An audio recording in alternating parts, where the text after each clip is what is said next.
बहुत सारे संत और धर्माचार्य कहते हैं कि दुनिया में जितना टारगेट सनातन को किया जाता है उतना किसी को नहीं किया जाता। जितना टारगेट धर्माचार्यों को किया जाता है उतना किसी को नहीं किया जाता। क्या आप भी इससे सहमत हैं? अब देख लीजिए आप, सनातन धर्म में जितना साधु संतों के ऊपर पिक्चरें बना डाली, बड़ी बड़ी लाखों करोड़ों खर्च कर कर के संतों को बदनाम करने के लिए बड़ी बड़ी पिक्चरें बना डाली। पूरा जितना भी फिल्मी दुनिया है, अधिकांश संतों को केवल बदनाम करने में ही तुले हैं। वो कहते हैं, देखिए एक पिक्चर आपने सुनी होगी और पिक्चर आई थी जिसमें ये कहा गया था शंकर जी पर दूध मत चढ़ाइए।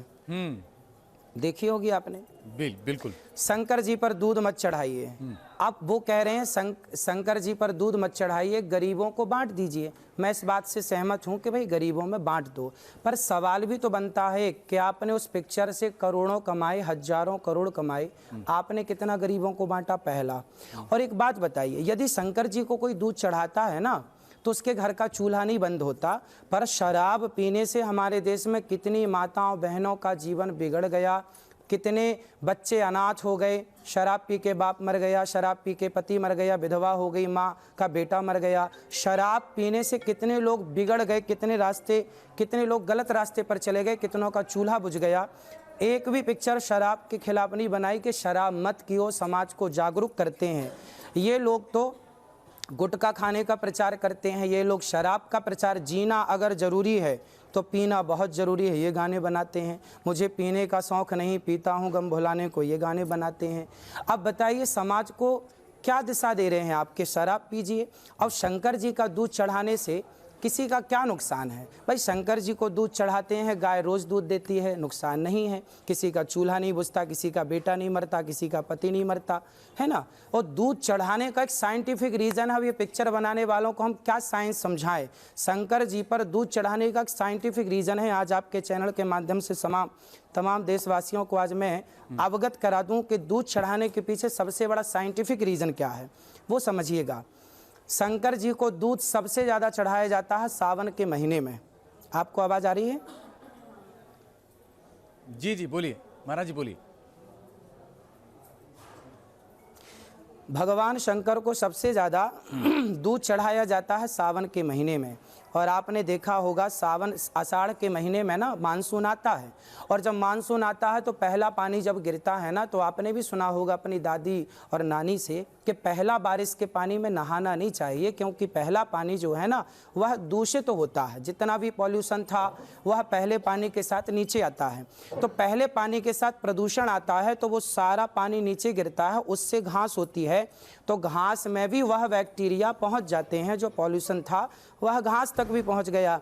फिर वो घास खाती है गाय, तो गाय उस प्रदूषित घास को खाती है तो दूध भी प्रदूषित हो जाता है। इसलिए कहा गया कि अब ये दूध गोरस है, फेंक नहीं सकते, तो एक काम करिए, ये दूध भगवान शंकर जी को समर्पित कर दो। तो सावन के महीने में वो जो दूषित दूध होता है, जो गाय का पहला दूध, बारिश का जो पहला दूध, पहली घास का पहला दूध जो है, उसे वर्जित करते हैं साइंटिफिक, क्योंकि इसमें जहर हो सकता है, मीन्स कुछ विशेष जहरीले तत्व हो सकते हैं। तो शंकर जी पे चढ़ाने की परंपरा रही है, वो परंपरा बनती चलती आई। अब वो क्या बुराई है कि हम यदि वो दूषित दूध शंकर जी को चढ़ाएं, और श्रद्धा है तो क्या बुराई है? शराब पीना ज्यादा अच्छा है या शंकर जी को दूध चढ़ाना ज्यादा अच्छा है? तो दूध चढ़ाने में कोई नुकसान नहीं है। शराब, आप एक पिक्चर बनाइए जिस पर शराब ना पीने की बात कही जाए। गुटखा बेच रहे हैं भरे आम, दाने दाने में केसर का दम। अब बताइए, अब गुटखा के खिलाफ पिक्चर नहीं बना रहे हैं, इनसे पूछो जो बेच रहे हैं, ये गुटखा प्रचार कर रहे हैं, क्या ये अपने बच्चों को गुटखा खिलाएंगे? यदि दाने दाने में केसर का दम है तो आप भी अपनी औलाद को खिलाओ, क्यों नहीं खिलाते? समाज को, जो आपसे जुड़े हैं, जो आपको फॉलो करते हैं, आपको मानते हैं, आप उन्हें कह रहे हैं कि आप गुटखा खाइए।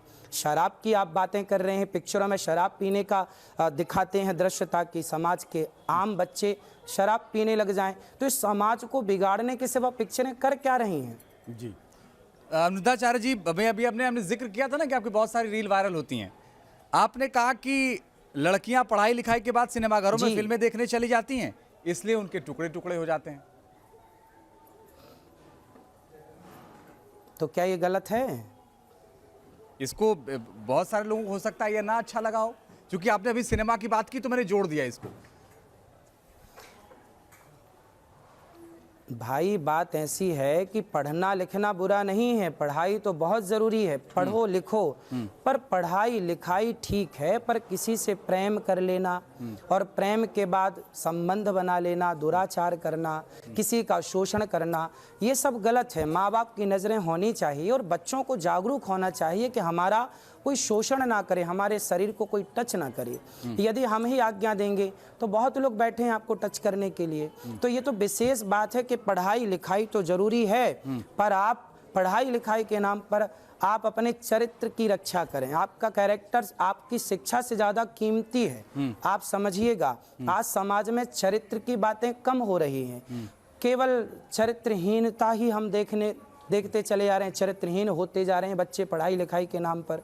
पढ़ना लिखना बुरा नहीं है, पढ़ाई लिखाई के नाम पर जो पढ़ने स्कूल कॉलेज जाते हैं फिर किसी को लेके भाग जाते हैं, ये सब गलत है। पढ़ाई लिखाई कीजिए, नाम कमाइए। माँ बाप बड़ी मेहनत करके मजदूरी करके 2 पैसा इकट्ठा करके बच्चों को पढ़ाते लिखाते हैं, बड़े बड़े सपने देखते हैं बच्चों के लिए, और बच्चे जब किसी छोरा छोरी के साथ भाग जाते हैं, बताइए उन माँ बाप के साथ उनको क्या गुजरती होगी, उनके दिल में कितना रोते होंगे वो।